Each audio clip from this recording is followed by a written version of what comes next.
Kjo legjend nuk është ndollia e një djali, por është një histori për atë që ndodh kur e vërteta fshihet, kur heshtja rritet më shpejt se një fëmijë dhe kur dashuria kthehet në verbëri.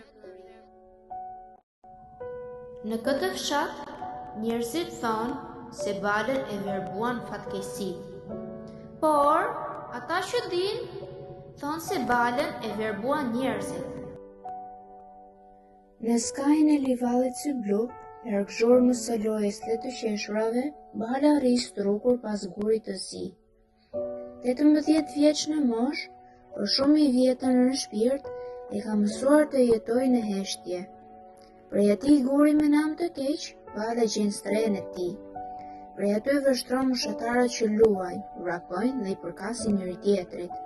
Ai nuk i urren, as nuk i përçmon, vetëm i sheh si dikush që ka mbetur jashtë një bote ku nuk di si të hyjë.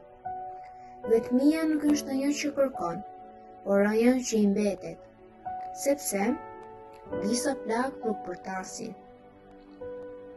Ato mësojnë të rinë heshtje, derisa koha t'i zgjojë.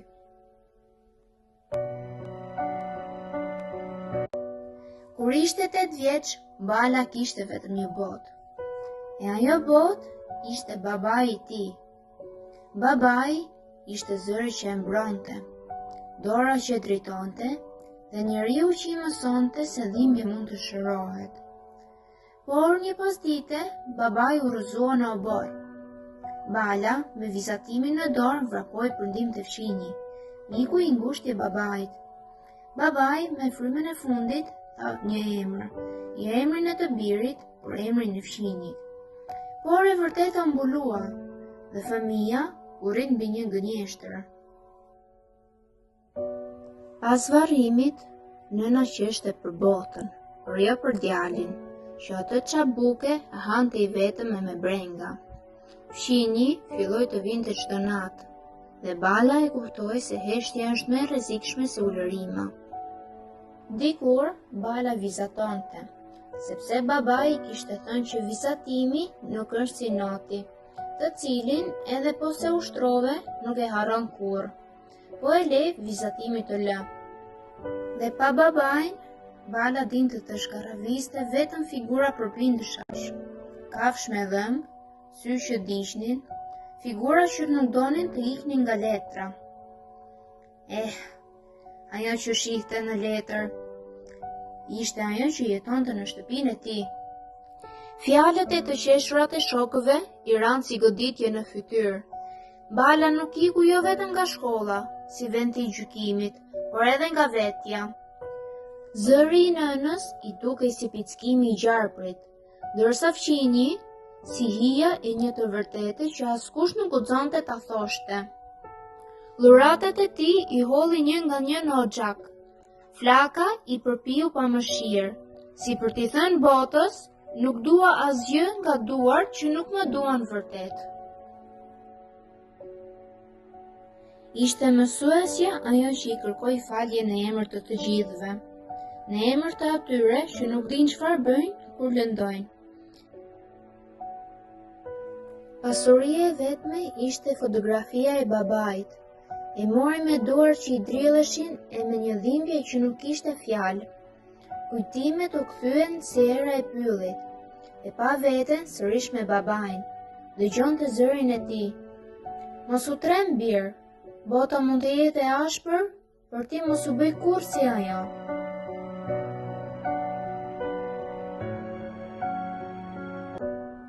E prap ishte vetëm me pemët. Fliste me to si me miq të vjetër, sikur të ishin të vetmet që nuk e gjykonin. Era i kthente përgjigje në përgjethje. Dhe ai filloi të besonte se, ndonjëherë, natyra është vetëm një familje që të mbetet në jetë.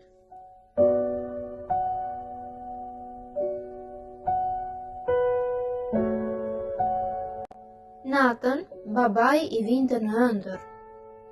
E mbante për dore, por gjithmonë shfaqe një lelpër, një figurë mashtruese, të cilën veç babai nuk e shihte. Ajo figurë ishte nëna, për së cilës babai vritej çdo ditë. Dhe për ajo, e dorëzuar totalisht duarve të fqinjit. Pas gjithë atyre viteve heshtje, Bala nuk duroi më. Ajo përballë nënës me të vërtetën që i kishte thellë në shpirt. Qëndrimi i saj i ra më rënd se çdo përbuzje tjetër. Atë natë u fut në pyll pa frikë, sepse errësira nuk e tremte. E kishte jetuar brenda saj gjithë jetën. Bala nuk dinte as moshën e tij. Nëna, fqinji, shokët e urrejnë për 18 vjetor, por plagët nuk mbylleshin në këtë mënyrë. Marta, si dritë në mes të errësirës, i falte buzëqeshje, që në të vërtetë kishte qenë një kurth i fqinjit për të zbuluar më tepër prej tij. Bala nuk ishte më ai djaloshi i heshtur. Brenda tij ishte rritur një plan hakmarrjeje.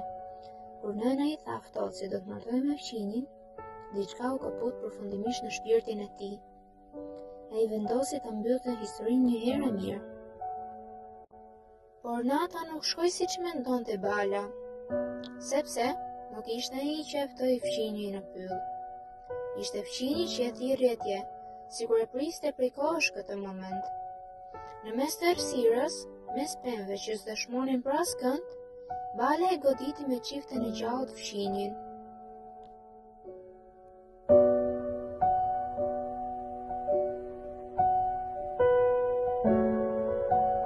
Pastaj e lidhi dhe e tërhoqi deri në obor, duke ja hedhur përpara nënës si babai i tij 10 vite më parë. Dhe, për herë të parë, nëna nuk bërtiti, nuk urdhëroi, vetëm u step nga frika, sepse e pa të birin jo si fëmijë, por si dënim nga jeta. Tradhtia i qeti shumë shpejt. Fqinji ja mori syrin e fundit, me biçakun e babait. Kur Bala u verbua plotësisht, njerëzit filluan ta respektojnë. Kur nuk shihte më, ata e pan. Nëna u martua, bota vazhdoi. Sot, Bala jeton në errësirë, por jo në gënjeshtër. Dhe legjenda thot, nuk është i verë bërënj që s'ka sy, bërënj që zjell të mos shoh, dhe disa të vërteta dalin në dritë vetëm kur drita ikën.